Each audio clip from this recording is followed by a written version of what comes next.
Evet Fehmi. Bana elime verin. Oğlum elime verin. Alican ayakkabı almış hocam. Evet başta aynı hareket. Sadece havadan vuruyorum. Bilal, evet hop. Çabuk çabuk. Evet çek. Evet çek şimdi. Evet. Oba. Bravo. Haydi. Evet çek. Gel. Oba. Ahmet. Bravo. Haydi. Çek. Mertcan. Evet. Hop. Bu tarafa niye yaklaşıyorsun Mertcan ya? Evet. Hop. Evet. Haydi devam. Evet. Devam et. Oba. Bravo. Evet devam. Şirin. Çek. Oba. Aferin Ahmet.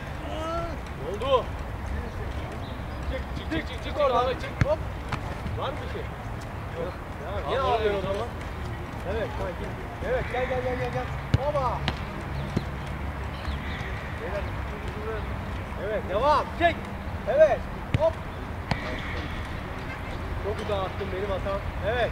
Çek oğlum. Oba. Bravo. Evet, çek. Hop.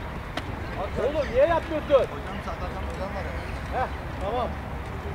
Üzerine atayım o zaman. Hop. Evet.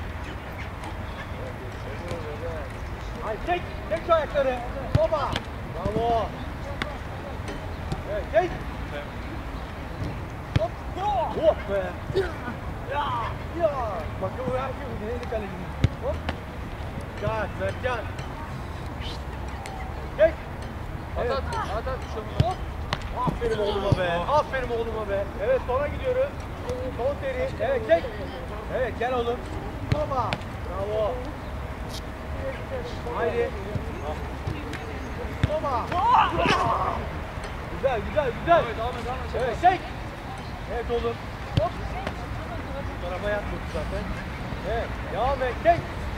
Çek. Gel oğlum. Baba. Hocam Son bu tarafı.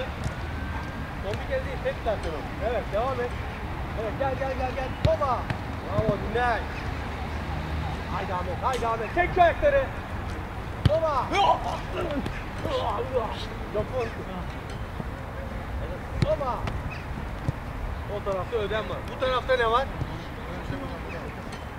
Niye yapıyorsun o zaman? Evet.